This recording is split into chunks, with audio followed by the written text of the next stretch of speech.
Before delving deep into cultural flowering in the form of innumerable pagodas of Bagan, mention has to be made with regard to nut worship, an animist religion.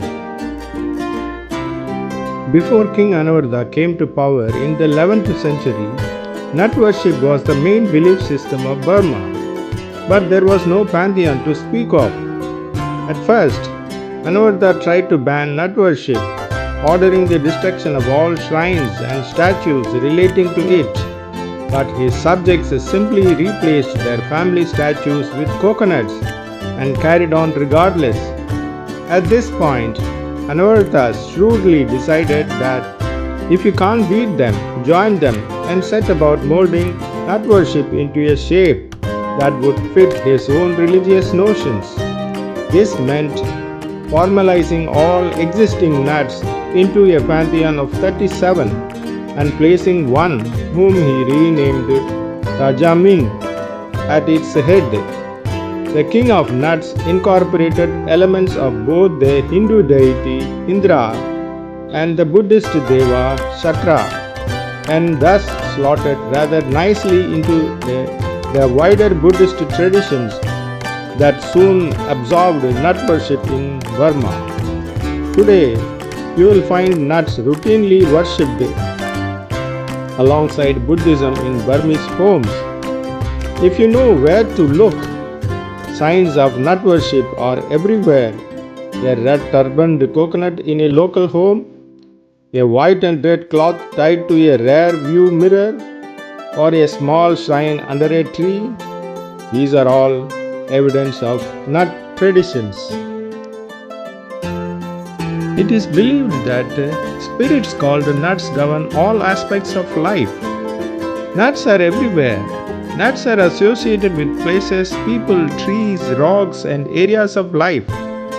Nuts can be protective or harmful. Nuts can protect believers if properly propitiated, but can also cause harm if ignored or offended. Nuts require offerings. To keep nuts happy, people leave out food and other gifts. Nuts can possess people. Some nuts can possess people and force them to do their bidding. We can see types of nuts. Nature spirits. Spirit that guards forest, hills, fields, streams, rivers and other natural phenomena. Village nuts.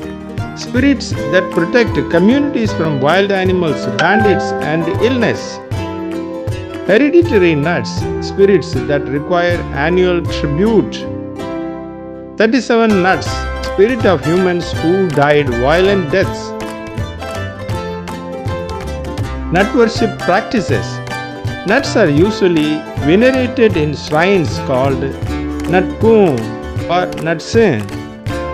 A village will traditionally have the spirit called a Boboji, who is their local patron.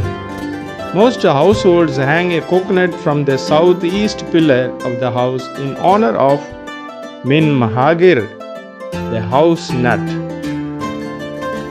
Min Mahagiri, also called Mountain Dew, was extremely strong, able to break the tusk of an elephant. The king Tagang was worried lest he attempt to snatch or usurp his throne, so Mountain Day hid himself in a village.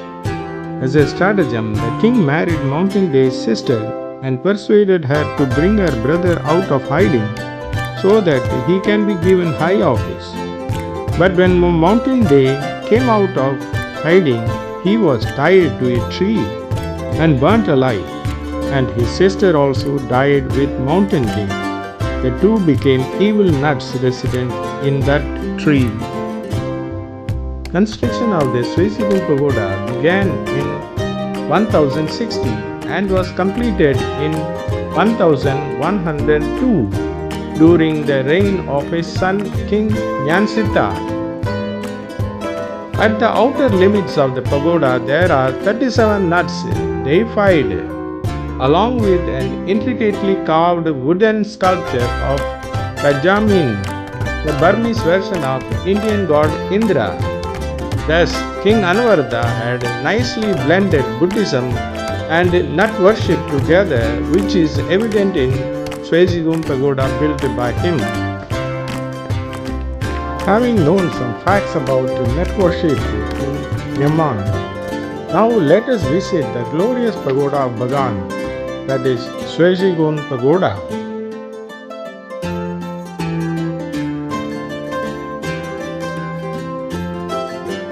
The Shwezigon Pagoda, a prototype of Burmese stupas, is like a bell-shaped stupa in traditional Mon people, which became the prototype architectural feature for many stupas built in the then Burma. It has features of staircases, gates, and a richly ornamented spire fitted with a large golden umbrella-type finial embedded with gems. The relics that are believed to be enshrined in the pagoda are Buddha's collarbone and his frontal bone from Chrome and his tooth from Ceylon. On the outer limits of the pagoda, there is a shrine where 37 nuts are deified along with an intricately carved wooden sculpture of a Jamin, Buddhist Deva Sakka, king of the nuts, which is believed to be 900 years old. The pagoda, which rises with 5 square terraces, has a central solid core. The terraces rise steeply in the form of a pyramid topped with umbrellas. The entire edifice, from the base to the tip, appears like a cone. From the 4 cardinal directions, there are steps from the base to the terraces at the center to provide access to devotees to go up for worship. These terraces are fitted with instructions on slabs narrating events from the life of Buddha and other Buddhist scriptures. The interior, though conceived as a solid body, has a maze of interconnected narrow passages where devotees affix dedicatory slabs on the walls by paying a donation and praying for special blessings. Devotees feel the sanctity of the stupa and embed slabs hoping to attain nirvana from the force field created by the embedded relics. Nirvana is the extinguishing of the passions. Nirvana is the goal of many Buddhist paths that leads to release from dukkha or suffering and rebirth in samsara. At the entrance to the pagoda, there are huge statues of guardians of the temple known as chintes. Out of the 4 entrances to the pagoda, only the southern and western ones are in use. There are 550 glazed terracotta tiles inscribed with the Jataka tails fixed on 3 of the 5 terraces of the pagoda. The four flights of steps provide access to the terraces leading to an octagonal platform over which the gilded stupa has been built. At the 4 corners of the topmost terrace, smaller replicas of the main pagoda are affixed at their backside, fitted with 4 gilded kalasas or vases. Similar replicas are also fixed at the corners in the lower terraces. At the base of the pagoda, there are containers fitted closely and set in series, which have gilded bronze castings of plants and flowers with alms bowls carved in stone, and in between, the pagoda houses what worshippers believe is the footprint of Lord Buddha.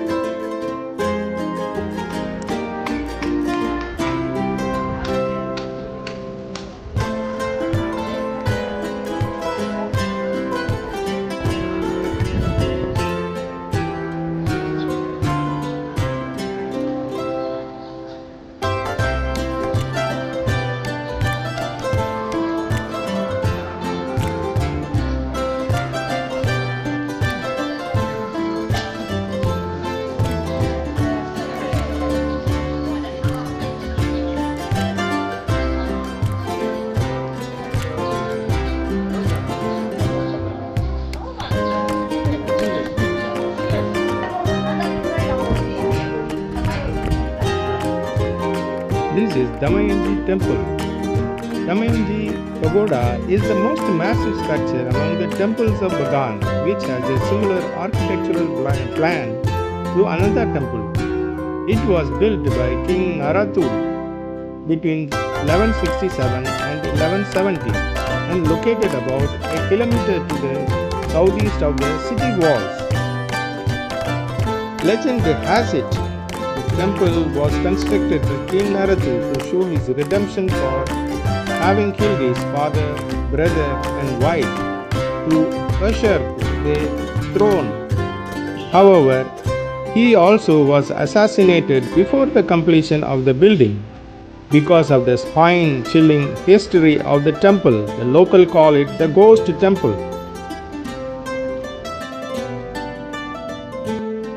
The Dhammayangyi temple in Bagan city was never fully completed and the construction was probably halted right after the death of the king. Construction debris covered most of the interior of the temple, including 3 of the 4 sanctums in the inner core. The interior of the temple was covered with debris, maybe due to the rough rules of Anahwrahta or to prevent the ghost of King Anahwrahta from leaving the temple. Like other temples in Myanmar, the brickwork of the Dhammayangyi temple was completed with great precision. It is said that laborers would be killed or chopped off their hands if they did not complete the work perfectly. The excellent brick structure of Dhammayangyi temple appearing in the arch system above the corridor surrounding the temple proves how skillful the ancient people were. Each main door stands Buddha statues with different styles, shapes and colors. On the edge of the corridor, there are smaller images on many niches and pedestals. In the past, Dhammayangyi featured a shikara, a tower-like structure of the North India's architecture on the top, but it collapsed due to the effect of severe weather. The wall surrounding the temple grounds has huge arched gates that lead to the pagoda.